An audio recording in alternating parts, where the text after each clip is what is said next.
Aquí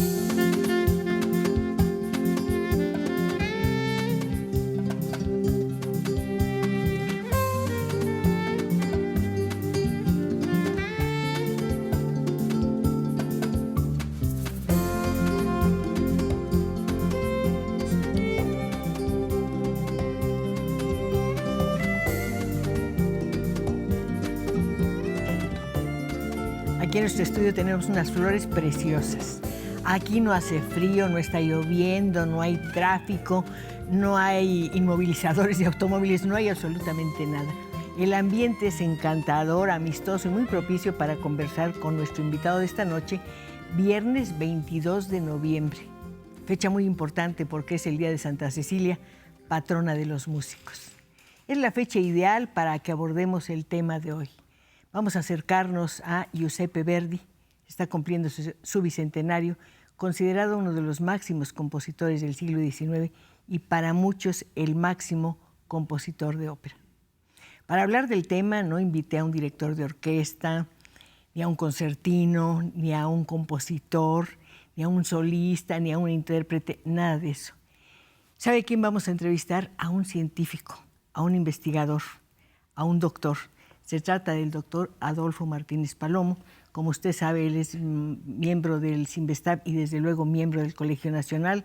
Ha sido presidente de la Academia Mexicana de Ciencias y de la Academia Mexicana de Medicina y es una autoridad, una eminencia en cuanto a la esclerosis múltiple. Usted va a decir, bueno, pero ¿qué tiene que ver una cosa con otra? ¿Qué tiene que ver Verdi con la ciencia? Pues tiene que ver mucho gracias a la habilidad del doctor Martínez Palomo. Supo conjuntar sus dos pasiones, la ciencia y la música, escribiendo una serie de artículos que nadie más podría escribir. Esos artículos giran en torno a la muerte de los grandes compositores y, desde luego, al equilibrio, digamos, o a la relación, mejor dicho, entre sus posibilidades y carencias frente a su capacidad creativa. Doctor, queremos saberlo todo acerca de la ópera, pero yo tengo una curiosidad enorme que no puedo evitar. ¿Cómo encontró esas dos pasiones? Cristina, pues desde muy chico, como las pasiones de todos nosotros. Mi padre era un entusiasta de la ópera y desde pequeño, muchos domingos a las 4 de la tarde en la XLA había el programa de ópera y escuchábamos ópera, entonces desde pequeño me familiaricé con ello. Además, ya de adolescente había algo que muchos ya no se acuerdan. Había dos estaciones de música clásica en México, la XLA y la XN, que era la estación de la ópera en México. Y había ópera prácticamente todo el día. Pero fíjese cuánto le debemos a la radio. Si no fuera por eso, a lo mejor ni usted ni yo hubiéramos conocido la ópera, porque se suponía que era un espectáculo para gente, entre comillas, bien, gente rica, gente que entendía, que por lo menos sabía italiano. Así es. Y justamente en la XN transmitían desde el Palacio de Bellas Artes aquellas maravillosas sesiones cuando vino La Calas, por ejemplo, que se hizo famosa aquí en México, y entonces había un comentarista, Cristian Caballero, que yo lo escuchaba y del que aprendí muchísimo. Entonces, a partir de entonces se despertó esta gran inquietud. ¿Y a la ciencia qué lo lleva? Pues fue justamente cuando empecé a interesarme en analizar la vida médica de los grandes compositores de música en general, no solo de ópera, fue en 1991, cuando fue el bicentenario, se conmemoró de la muerte de Mozart. Entonces fue realmente una explosión de artículos de todo tipo, pero sobre todo de artículos médicos, y no ha parado esa explosión desde 1991, al grado que a la fecha hay 140 causas probables de la enfermedad de Mozart. Una de ellas usted la menciona, las sangrías. Así es. Y los sustancias para hacer vomitar a una persona. Así. Y los lavados intestinales. Eso no le ha gustado mucho a mis colegas médicos porque en algunas pláticas que he dado sobre las enfermedades de Mozart dicen cómo es posible que un médico hable mal de los médicos. Pero bueno, nos estamos refiriendo... Era otro mundo. Era otro mundo, pero en aquel entonces prácticamente todas las enfermedades serias se trataban, como usted lo dice, con sangrías. Pero fíjese, Mozart tenía un oído absoluto, es decir, podía oír todo. ¿Y eso fue de alguna manera también motivo de su enfermedad o no? No, lo que sí fue motivo de su enfermedad, que es muy curioso, es que Mozart nació con una oreja mal hecha, que ahora en medicina se llama oreja, sí, la izquierda, se llama oreja de Mozart, que daría es relativamente rara. Daría las dos y un orejas. Poco la ciencia trata de sacar el hilo de la madeja, porque dice si tenía mal la oreja, no el oído, sino la oreja, es posiblemente... El pabellón, dice usted. El pabellón, sí, la oreja en sí. Y posiblemente hay algunos casos que tienen mal un pabellón y que tienen una malformación de los riñones.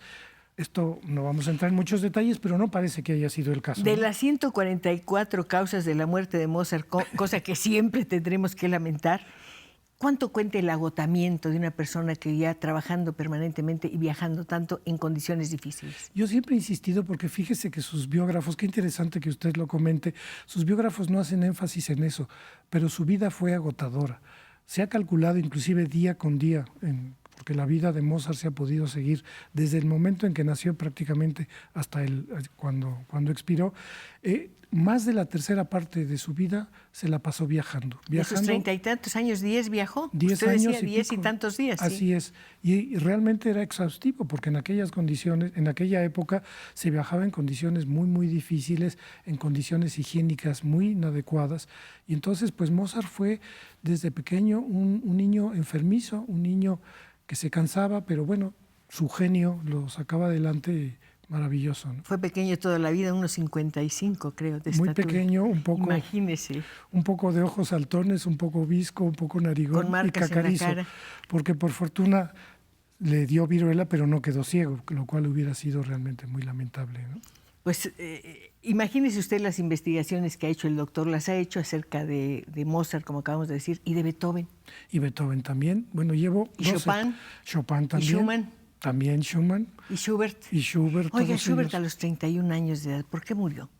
Él murió, pues, lamentablemente de sífilis, porque se dedicaba un poco a la vida airada, como pudiéramos decir. Era, creo yo, bisexual, y pues se dedicó a un hedonismo sin freno en los últimos años. Y pues él mismo supo la enfermedad que tenía, porque se sabía lo que era la sífilis. Estuvo internado en Viena en un salón para enfermedades venéreas donde conservaban, curiosamente, no se manifestaba la identidad de los enfermos, y él sabía que iba a morir de esto y murió. Pues es tal vez más lamentable todavía. Mozart murió a los 35 años y meses, pero Schubert murió a los 31 años. El Ave María de Schubert se dice, pero creo que no se llama así, se llama de otra manera. Pues eso no lo recuerdo, pero es muy posible. Pero es que es lo que todos conocemos, siempre lo ponen en la radio, cosa que tenemos que agradecer. Y yo voy a agradecer enormemente que ustedes lleguen aquí una vez más a nuestro estudio de Canal 11 para conversar con el doctor Martínez Palomo. Es de veras una suerte, una oportunidad enorme, porque es una persona que conoce un mundo riquísimo, un mundo donde se conjugan la ciencia y el arte. Y yo no dudaría que a raíz de esta conversación hubiera muchas personas que dijeran, nunca pensé que la ópera fuera tan interesante, tan importante, un espectáculo al que tengo derecho. Yo insisto mucho en eso, porque a pesar de que yo creo que sí se ha democratizado, digamos, mucha gente se resiste a ir porque piensa que no va a entender. No, en realidad la ópera y la ópera italiana, y es justamente lo que hizo Verdi, fue acercarse al pueblo. Y lo que yo he analizado de la vida de Verdi es justamente sus inicios, es lo que más me llama la atención, porque por otro lado, Cristina, Verdi fue un hombre enormemente saludable.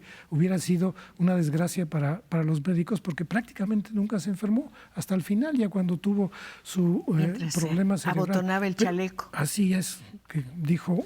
Un botón más, un botón menos, se desplomó y murió. Pero a los 87 años. Pero no sufrió.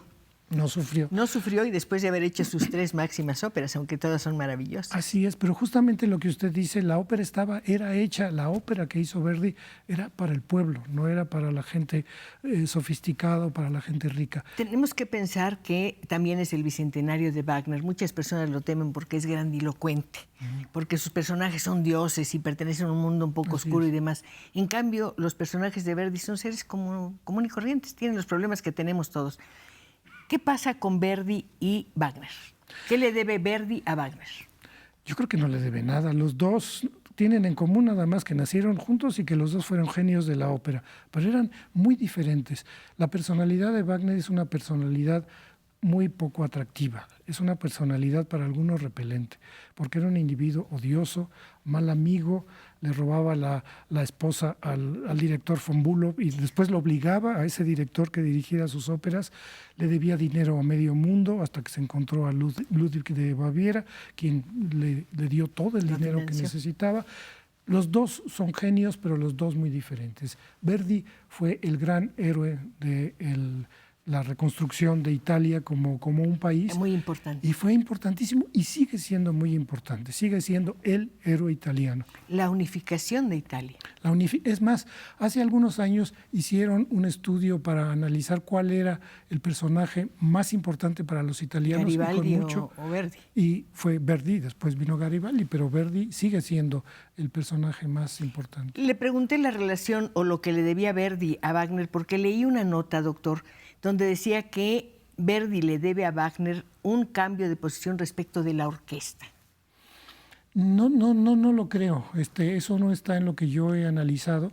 Yo creo que más bien cada uno de ellos componía y eran un poco sospechosos de la celebridad del otro. Pero son mundos sinfónicos totalmente diferentes. Uno es el verismo y lo otro, lo que usted decía, es un mundo mucho más oscuro, es un mundo de los dioses, un mundo mucho más de los países sajones, y el otro es un mundo mucho más vivo, mucho más ligado a los sentimientos más puros de amor, de fraternales, de consideración al prójimo, mucho más ligado. Pero si escuchamos a Verdi, aunque no seamos expertos en la materia, en la ópera y en la obra de él, sentimos la frescura de la naturaleza. Así es. Hay algo, hay un clima, hay una atmósfera, la gente llora, uno siente que se agita, que corre, que busca el amor desesperadamente, y eso es muy bonito. Tanto así que, pues, como usted sabe, es el segundo himno italiano, y para muchos es el himno italiano, el himno de Italia. Y algo le puedo relatar brevísimamente, algo que ocurrió hace muy poco tiempo en Roma, cuando se iniciaba la temporada de ópera. Fue Berlusconi siendo primer ministro a escucharlo, y lo que interpretaban era Nabucco. Y Berlusconi, justamente entre algunas de las travesuras muchas que había hecho, era recortar fuertemente el subsidio a la cultura. Y entonces, al final de Nabucco, después de que se canta el famoso coro, el Va Pensiero, a Riccardo Muti, que es el gran director de ópera italiano, se le ocurrió, como una protesta, voltear y dirigir al público para que el público le cantara a Berlusconi el Va Pensiero. La gente se puso de pie, muchos lloraban, y es muy emocionante, se puede ver en televisión, todo el público de la Ópera de Roma cantando el Va Pensiero a Berlusconi con un enorme entusiasmo y con una enorme emoción. Y Berlusconi salió molestísimo, ¿no? Porque fue como una venganza del público, como diciendo: esta es el arte italiano que usted está cortando. Aquí me están diciendo que hay un corte. Pero además, pienso, no sé qué.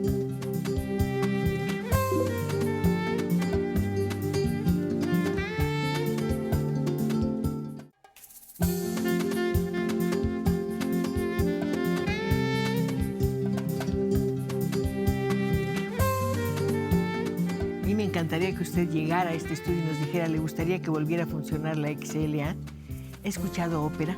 ¿Ha ido a verla al teatro? ¿Qué le parece como espectáculo? Aunque no hable alemán o italiano, entiende lo que sucede. Además, los grandes cantantes de ópera son grandes actores. Por supuesto. No necesita uno conocer las letras, se deleita del sonido de las palabras, pero uno entiende todo por la expresión. Por supuesto. Yo me acuerdo justamente cuando usted me preguntaba de mis inicios en la ópera, en Bellas Artes, aquellas temporadas en los años 60, cuando venía Di Stefano, que además era un extraordinario cantante, pero un actor extraordinario. Y mucha gente no me cree, pero había 40 o 50 gentes en escena. Cuando entraba Di Stefano había una atmósfera, se creaba una atmósfera especial, ¿no? Porque era realmente impresionante como actor. ¿Qué tipo de público asistía a esas funciones, doctor? Me interesa mucho saber.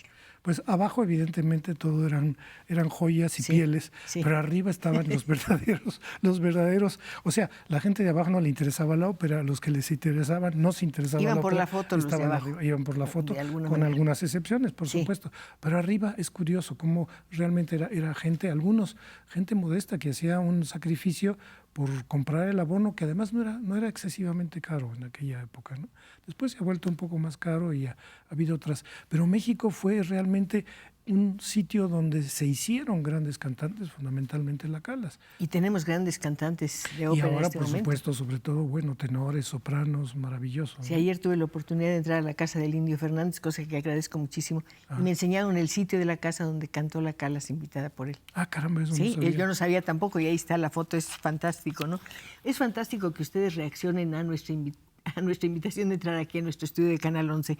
Raúl Maldonado dice, me gustaría también que hablaran de Wagner. Ya lo hicimos de alguna manera. Por supuesto. Aleida Medina, quiero felicitar a la señora Pacheco y a su invitado, el doctor Adolfo Martínez Palomo. Ahorita que están hablando de la música, quiero comentar que es actual que existan situaciones en los médicos que nos conducen a buscar curarnos con las artes y la música, en especial la ópera.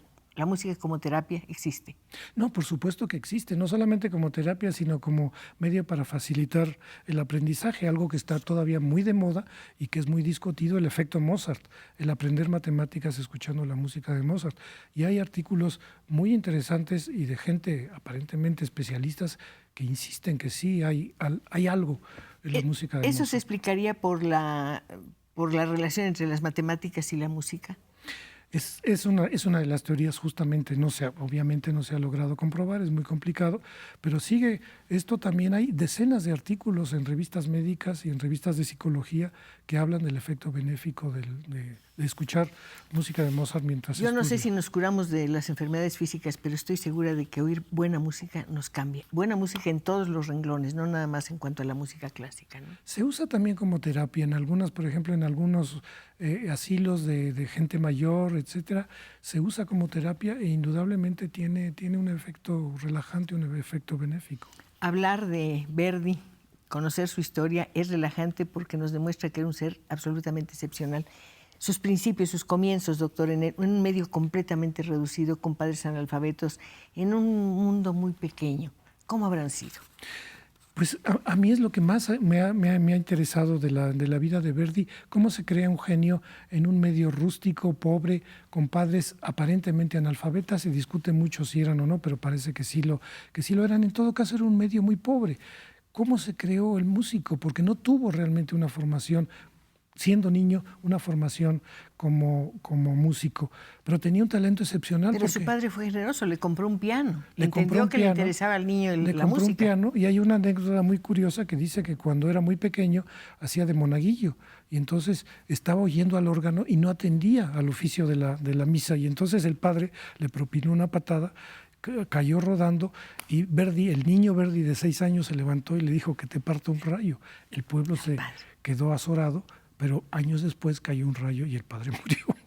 Creo que 2 años después, ¿no? No tardó mucho en caer la maldición. No tardó mucho en caer la maldición del pequeño Giuseppe. Y después, pues la historia esta de que trató de entrar al Conservatorio de Milán y lo reprobaron porque tenía mal la posición de las manos al tocar el piano. Y años después, ese conservatorio que rechazó a este alumno lleva el nombre de Giuseppe Verdi. Además tuvo la suerte de encontrar un tendero, si no mal recuerdo, que fue después su suegro.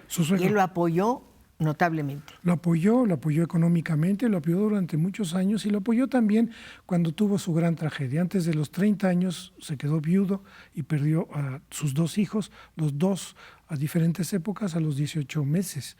O sea, él, y cuando vio partir el féretro de su esposa, decía, un ataúd más que sale de mi casa. Tuvo una profunda depresión, pero logró salir de esto y bueno, se convirtió en el genio. ¿Usted se refiere a Giuseppina?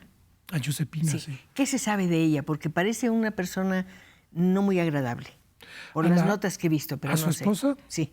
Bueno, su esposa no, yo creo que lo ayudó muchísimo. De hecho, se les criticó mucho a los dos, sobre todo a él, porque vivían juntos y él era viudo y no se casó con ella, hasta años después.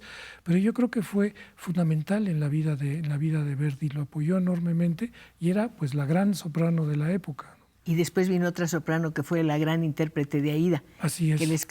Stolz, Teresa Stolz, que parece que también intimó en algún momento con Verdi ya muy viejo. ¿Y esto deprimió, causó una depresión en la esposa de él o no la alcanzó a ver? Creo que sí. Pues yo creo que sí, y no creo que le hiciera mucha ilusión aquello. Pero en todo caso sí, la segunda esposa murió antes de que muriera Verdi, ¿no? Empieza, fíjese cómo son las cosas, qué contrastes. Empieza su gran éxito con Aída y a partir de ese momento empieza una serie de pruebas terribles. Pierde amigos, pierde escritores, libretistas, lo traicionan, lo roban.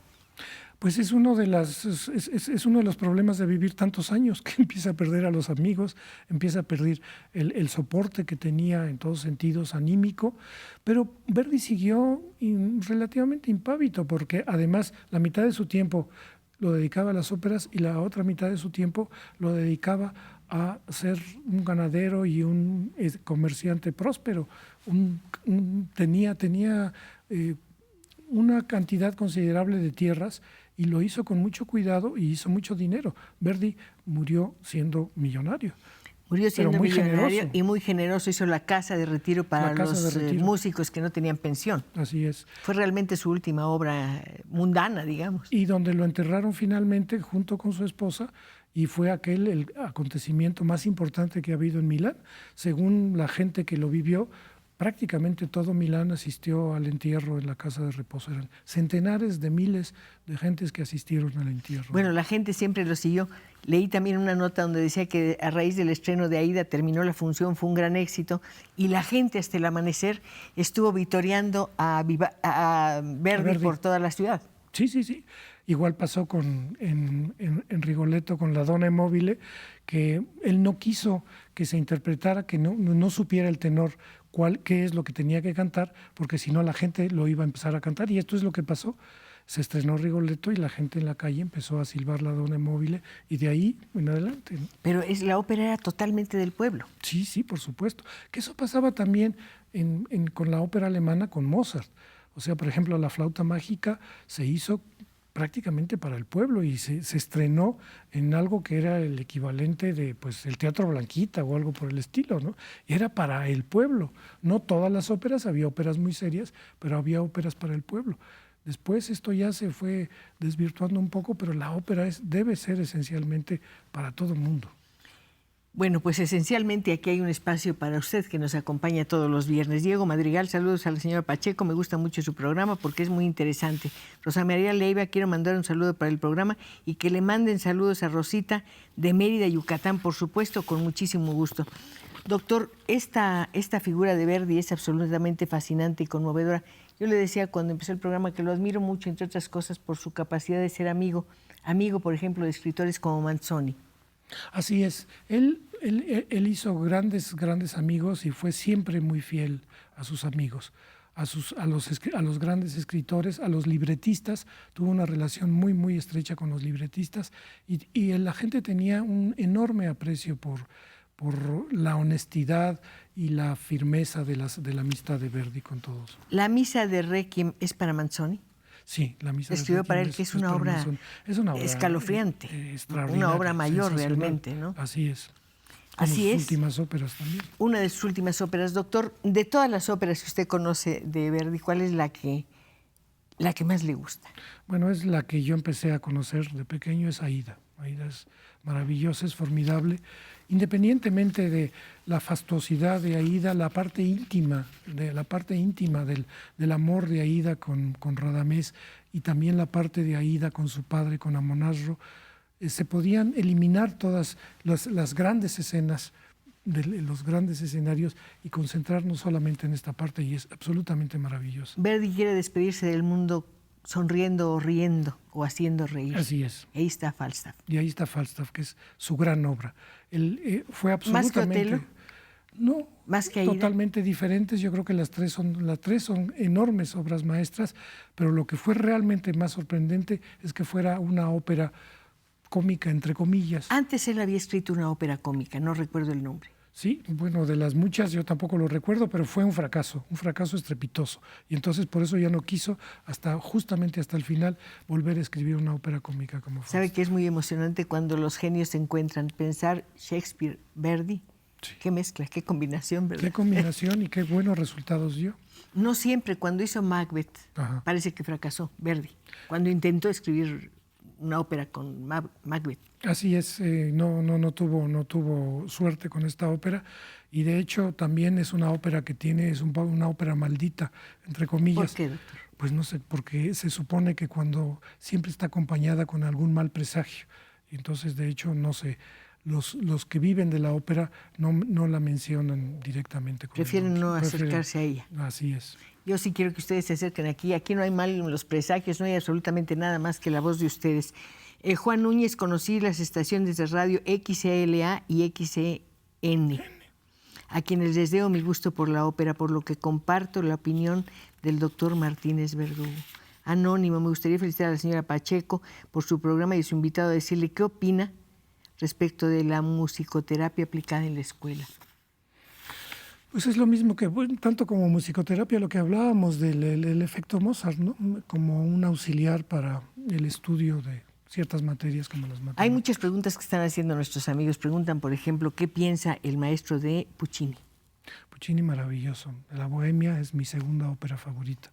¿Le gustaría escribir una ópera, doctor? Me gustaría, pero bueno, no.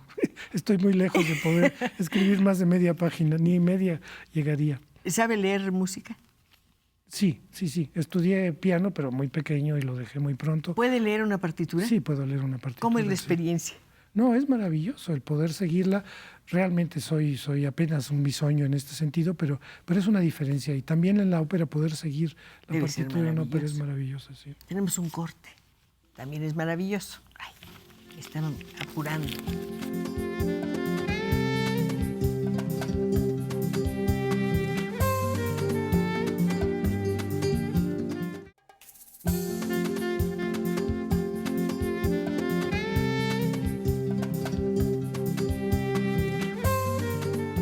Seguimos escuchando la voz de ustedes. Yolanda Ramírez dice, quiero felicitar a la señora Pacheco y a su invitado, el doctor Adolfo Martínez Palomo, porque es una persona sumamente culta y uno que no tiene mucho conocimiento de la música y no ha llegado a esos conocimientos, aprende mucho al oírlo. Ojalá que nunca quiten a la señora Pacheco y le den más tiempo a su programa, porque es bellísimo y aprendemos mucho. Y eso es lo que necesitamos los mexicanos. ¿Sabe por qué me gusta tanto este programa?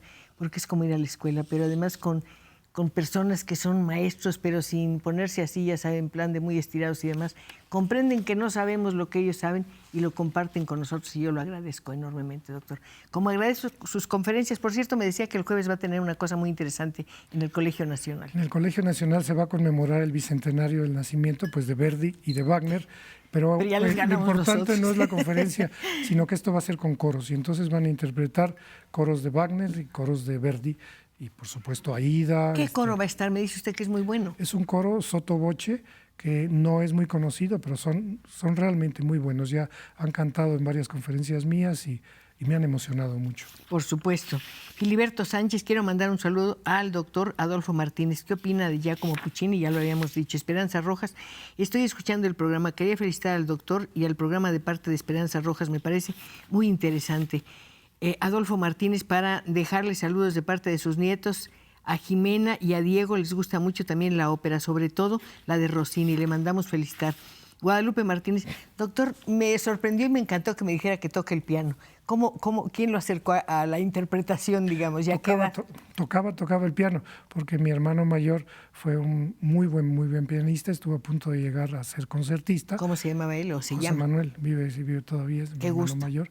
Y entonces pues yo también fui a clase de piano con las mismas maestras, pero bueno, era un poco yo un vago de pequeñito y lo dejé de tocar, pero tuve mi recital con otros 5 niños. ¿En dónde? En el centro, en la casa Berkham, si mal no recuerdo. Importantísima, doctor. Y además, ahí sigue, por yo supuesto. me estaba acordando hoy en la mañana, me sentía muy elegante, y entonces, en aquel entonces había camiones que iban por Reforma al centro, de 2, los de 15 y los de 25. Y yo como me sentí, iba solo Iba de corbata de moño, seguro. No, de corbata no, pero sí con unas camisas blancas así, sí, cuellos abiertas, muy amplios. muy sporty. Y entonces dije, como voy elegante, yo tendría unos 8 o 9 años. 25. Dije, me voy en los de 25. Hizo el gasto. ¿Y qué tocó? Hizo el gasto. Pues toqué algo de Bach, que debe haber sido sencillísimo, porque después ya dejé de tocar el piano. ¿Bach puede ser sencillo alguna vez? Sí, algunas cosas, bueno, una transcripción de algo de Bach, muy sencillo, ¿no? Doctor, ¿nunca ha hablado de Bach? Sí, por supuesto. También me ha tocado ha hecho Bach. conferencias. Claro. Claro, por supuesto. Y me pasa lo mismo que Verdi. Bach fue un hombre muy, muy sano que se dedicó a hacer grandes composiciones y a tener ¿no? muchos hijos, 20, Sí, 20 hijos. Y como digo yo siempre, con 2 esposas, primero con una y después con la otra, ¿no? Bueno, por lo menos como fue cuidadoso. Pero lo que es interesantísimo en el caso de Bach, Cristina, es su aprendizaje. Fue un hombre que muy pronto se quedó huérfano de padre y de madre, se fue a vivir con un hermano y él se dedicó hasta los 18 años a estudiar literalmente a la luz de la vela, a escondidas. Se levantaba siendo pequeño y tomaba las partituras que tenía su hermano, porque el hermano se prohibía, pensaba que era muy pequeño para estudiar esas partituras, y se ponía en la noche a estudiar, y hasta los 18 años empezó a escribir.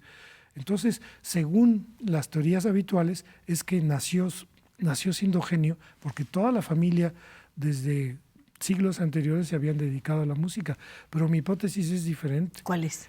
Sí, tenía algo en los genes, pero fueron 18 años, o casi 18 años, de una disciplina extraordinaria de aprender, de estudiar, de mejorar, y finalmente pues explotó el genio, para algunos el mayor genio que ha tenido la música clásica hasta la actualidad.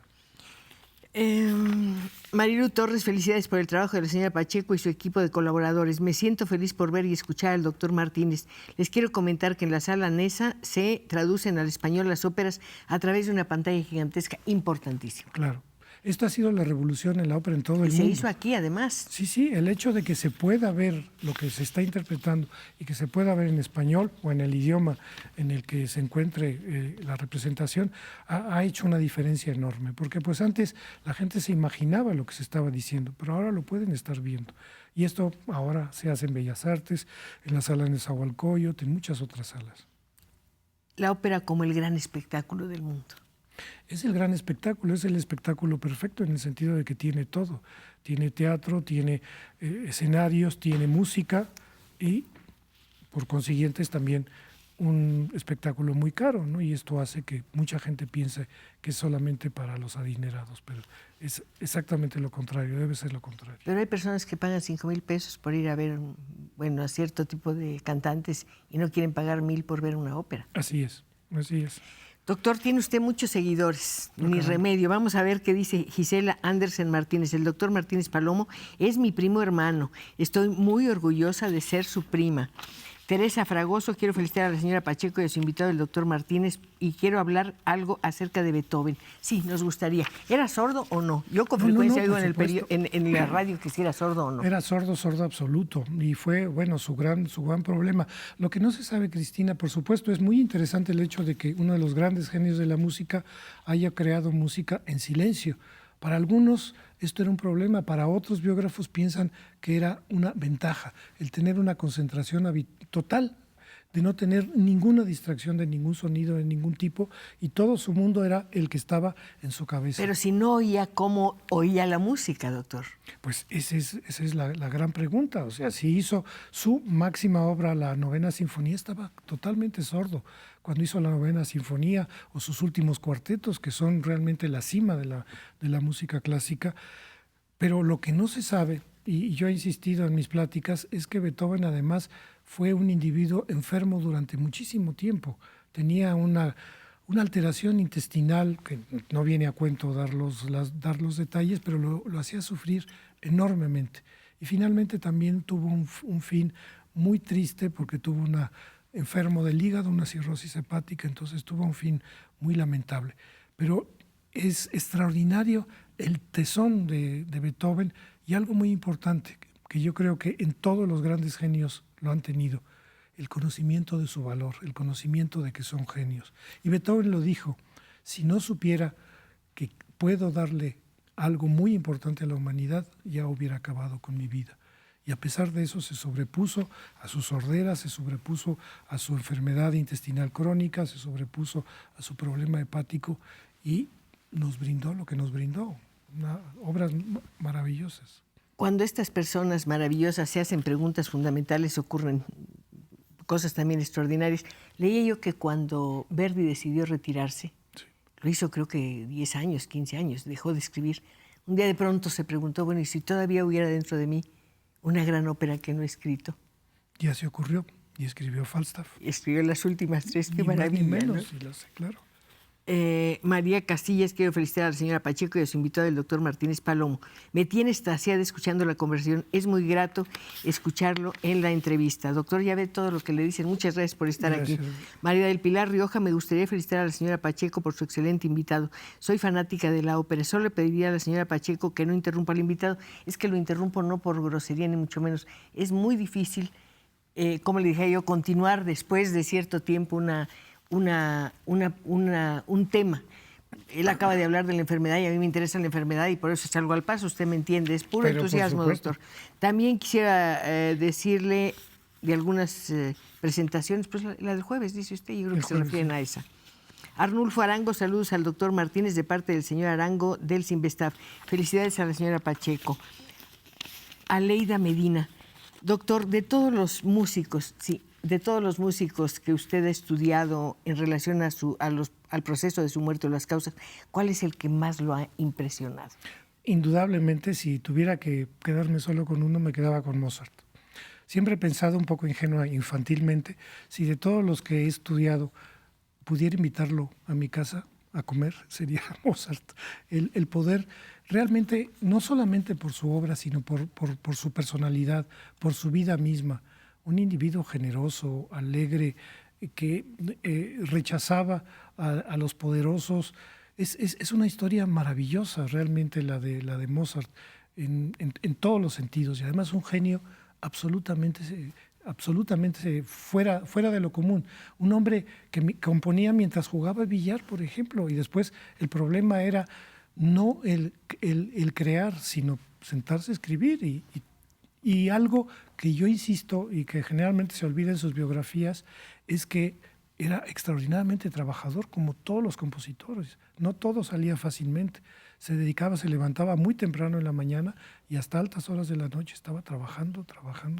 Y pensar que al príncipe de los compositores se le hacía muchas veces entrar por la puerta trasera de las casas de los ricos. Así es, eran criados a fin de cuyos cuentas. nombres no recordaremos, no sabemos quiénes fueron, pero pasarán siglos y siglos y Mozart siempre será Mozart. Así Es es. increíble. Eran criados los músicos, ¿verdad? Eran criados, como Haydn era criado de los Esterházy. Criados, les iba más o menos bien, tenían un sueldo decoroso, una habitación, pero eran criados. Hacían música de fondo, Así es. para amenizar. Así Y eran grandes conciertos. Y eran grandes conciertos, sí. Pero ellos sabían que estaban muy por encima de sus amos. Y de De las ahí gentes la para las que irreverencia trabajaban. que La ostentaba irreverencia, Mozart, ¿no? Por supuesto. Él sabía quién era. Él sabía quién era, Eso igual es- que Beethoven. Eso es maravilloso. Quiero felicitar a la señora Pacheco, ya nos felicitaron. Diego Madrigal, saludos a la señora Pacheco, me gusta mucho su programa por ser muy interesante. Rosa María Leiva, quiero mandar un saludo para el programa y que le manden saludos a Rosita. Sí, ya se los mandamos hace ratito, ya me la volvieron a pasar, pero con mucho gusto le mandamos saludos a Rosita. Doctor, la enfermedad y el genio. Fíjese que en general los expertos en música piensan que por un lado es la obra y por otro lado es la vida, que la vida tiene poco que ver con la obra, pero yo creo que no es el caso, y creo que el mejor, si no el mejor, uno de los ejemplos más claros es Schumann. Yo creo que es difícil entender y no apreciar a fondo la obra musical de Schumann como genio del piano sin comprender su historia tan triste, tan lamentable de la enfermedad psiquiátrica que tuvo. ¿Cómo la resumiría? Pues es un hombre que desde muy joven empezó a sufrir una enfermedad mental. Era bipolar, pero bueno, las bipolaridades no se sabía, pero las bipolaridades, como todo, también hay grados. Pero él terminó en un manicomio encerrado durante 3 años, abandonado, y él mismo decidió acabar con su vida, decidió, pues lo que ahora diríamos una huelga de hambre, dejó de comer y dejó de ver a su esposa durante esos 3 años. En los últimos días finalmente la volvió a ver y la esposa lo abrazó, le trató de dar algo, un poco de consomé, un poco de gelatina, y lo dejó, y finalmente murió solo y ya en un profundo deterioro mental. Ay, tenemos que hacer un corte. ¿Qué cosa?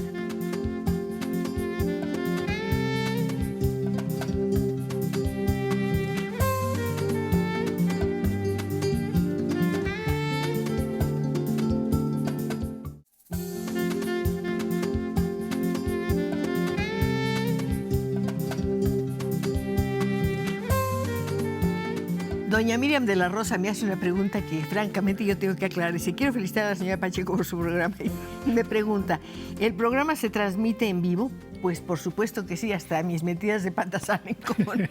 ¿Cómo no se va a transmitir en vivo? Teresa López, Cristina Pacheco se voló la barda ahora con este invitado. Y si puede repetir la hora, el día y el lugar donde va a dar la conferencia, doctor, por favor. El Colegio Nacional, en el centro de la ciudad, el jueves próximo, el jueves 28 a las 7 de la tarde. La entrada, obviamente, como siempre, en el Colegio Nacional es gratuita. Además vale la pena ir porque es un edificio hermosísimo. Así es. Que está cerquitita del Templo Mayor, y ver este lugar en la noche es algo muy especial. Gracias. Doctor, me estaba dando cuenta, a lo mejor estoy equivocada, sáqueme de dudas, de que no hay compositoras de ópera. Pues lamentablemente no conozco ninguna. El maestro de la Peña hablaba de una monja del siglo X que compuso algo así como una ópera, no estoy segura. Bueno, el maestro de la Peña pues es literalmente un pozo de sabiduría. Sí. Cuánto lo estimamos y cuánto lo echamos de menos. Está siempre con nosotros. Si él lo dijo, sí, seguramente era cierto. Y si es ¿A cierto, qué se deberá que no hay compositoras de ópera? Es una pregunta un poco difícil de contestar, más bien imposible. No puedo entenderlo. No creo que sea una cuestión de diferencia de género. Yo creo que eso es algo que ha ocurrido, como ocurre con algunas profesiones que se piensa que son fundamentalmente de hombres. Pero Antes pues se pensaba que la dirección orquestal era privativa de los hombres, y ya ve que no. Y por supuesto ya hay grandes, tanto en Europa como en América, como en México, grandes directoras de orquesta, y yo he tenido el gusto de acompañar a la Orquesta del Politécnico, justamente Excelente, por cierto. hablando de nuestros compositores, y lo hicimos en el Auditorio Nacional ante estudiantes que yo creo que la mayoría nunca habían oído ópera, y les entusiasmó escuchar algunas piezas. Doctor Martínez Palomo, la ópera mexicana, las óperas mexicanas. Las óperas mexicanas, sí, tengo que decirle que no entran dentro de mi repertorio todavía. Todavía no. No. Pero piensa sí, por supuesto. llegarles, como decir. Por supuesto. Esto es lo bueno de ser aficionado a la ópera, nunca se termina. ¿Es el género que más le interesa? No necesariamente pero yo creo que si tuviera que escoger un solo género, me quedaba con ello. ¿Influye en sus trabajos científicos?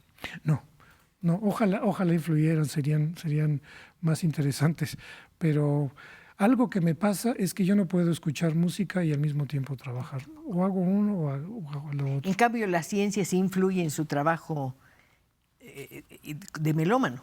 No, sí, por supuesto. El único mérito pequeñito que tiene lo que yo he hecho en relación a mis estudios de los grandes compositores es analizar, eso sí, a fondo la literatura médica, que es muy copiosa para algunos artistas, para otros no tanto, y analizar qué es lo que han pensado otros médicos de la vida, la biografía de los grandes compositores. ¿Cuáles son sus fuentes? ¿Cómo se basa? ¿Cómo estudia? ¿Cómo trabaja? Bueno, fundamentalmente en el internet y consiguiendo biografías de todos los compositores que me interesan.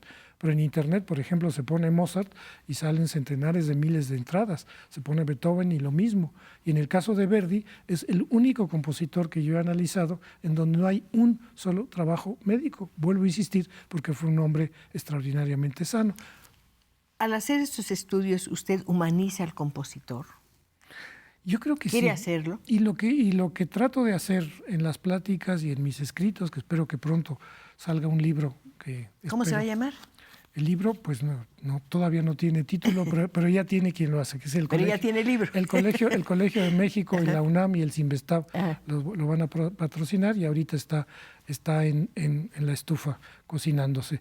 Y lo que yo trato de hacer es justamente el que se entienda al personaje, a la persona de carne y hueso, y en qué medida esto contribuye a escuchar con más interés y con más atención a las obras musicales. ¿Le da más valor al trabajo que hicieron el hecho de que sean personas comunes? Sí, por supuesto. Hasta con deficiencias mayores que las nuestras, por ejemplo. Yo creo que tiene gran interés el analizarlo.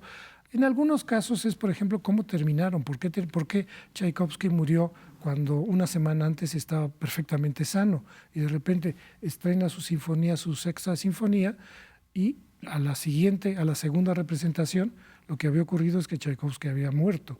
¿Por qué, por ejemplo, Bellini murió tan joven en París cuando aparentemente gozaba de buena salud?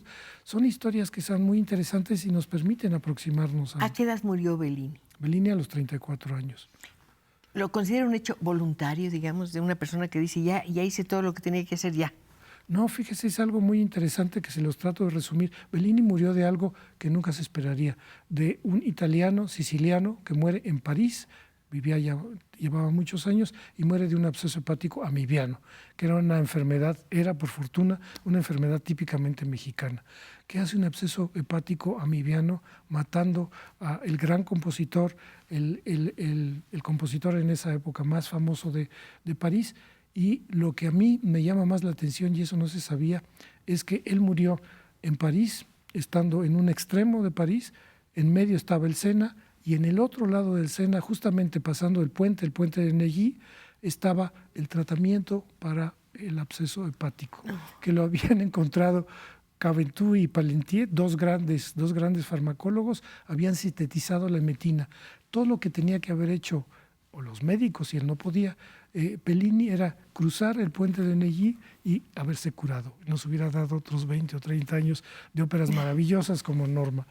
Y realmente es algo interesante, curioso, y cómo es posible que los médicos no supieran. Ya se sabía que la emetina era útil en el absceso hepático. Entonces es muy misterioso el caso de Bellini, y de hecho hay un libro en italiano hecho en Catania, que es donde nació Bellini, que se llama justamente Bellini murió envenenado, en interrogación, porque se supone que fue tan raro el que muriera alejado de los grandes médicos que había en París. Algo raro hay en la historia de Bellini. Hablando de envenenamientos, muchas personas acerca de Mozart o de su muerte consideran la posibilidad del envenenamiento, y usted la desecha completamente. No, sí, por supuesto. Esto se habló mucho de que Salieri lo había envenenado. Lo único seguro, no se sabe nada seguro sobre la muerte, sobre la enfermedad final de Mozart, pero lo que es prácticamente seguro es que no murió envenenado. Lamentablemente no sabemos cuáles son de verdad sus restos. Hay un cráneo que está en el Mozarteum de Salzburgo, que se supone que es el de Mozart. Se están haciendo todavía estudios con biología molecular tratando de saber si realmente es el de él, pero todavía no se sabe. Así no encuentran los restos porque no ha muerto. Ya ve que hay personas que dicen que Pedro Infante no ha muerto. Mozart tampoco ha muerto, está por aquí con nosotros. Leticia Mena, quiero felicitar al invitado Adolfo Martínez Palomo y a la señora Cristina Pacheco, ya que entrevistó a mi abuelo en su programa Aquí nos tocó vivir. Y quiero que sepa que estoy disfrutando de la presencia del invitado. Muchas gracias, Leticia, muchas gracias de verdad. Susana Caballero, que quiero felicitar al doctor Adolfo Martínez Palomo y a la señora Pacheco. Y es muy inspirador ver al doctor para ayudar a los niños a descubrir su talento desde pequeños y algunas capacidades encaminadas hacia la música. Doctor, yo siempre que viene una persona como usted, que sabe tanto de música y demás, insisto en que se tiene que revalorar la clase de música en la escuela primaria. Pero por supuesto, es algo que lo hemos dejado como las clases de civismo. Sí. ¿Cómo es posible que se hayan terminado? Pero la clase de música en particular, yo creo que esto hay que hacer una revaloración. Sí, así como se han puesto bebederos, ¿no? Cosa que es muy buena en las escuelas, tendría que volverse a ofrecer una buena clase de música a los niños, y entre más pequeños yo supongo que mejor. Por supuesto, sí, estoy totalmente de acuerdo. Neftalí Espino, me gustaría felicitar a la señora Pacheco por su programa y a su invitado, y me gustaría decirle que acá en Veracruz se transmite ópera narrada a través de FM los domingos al mediodía. Es muy divertido. Estamos agradecidos porque la señora Cristina ya está bien de su garganta. Sí, hombre, la semana pasada estuvo muy feo, perdónenme, por favor. Estela Hernández Ayala, quiero felicitar al doctor Martínez Palomo. Es muy delicioso escucharlo charlar. Delia, doctor, ¿todas sus conferencias están reunidas? Sí, justamente. ¿Todas? Sí, que es la base del libro que le comenté que estamos haciendo ahora. O sea, no hay ninguna improvisación en sus conferencias, todo está escrito, está perfectamente... Bueno, procuro no improvisar porque si improviso se me va el tiempo, entonces en beneficio del público siempre empiezo puntual y siempre pienso que debe de terminar a la hora. ¿Algún autor contemporáneo que le interese, doctor? Pues, ¿qué tan contemporáneo es Mahler? Es algo que empiezo a estudiar, sí, me interesa. ¿Por qué lo dice? Porque, bueno, para otros contemporáneos es gente que está... No, yo digo vive, un poquito, ¿no? De así. Pero uno que me interesa y que pude conocer personalmente y saludarlo, el hombre más tímido que conocí en mi vida, Shostakovich.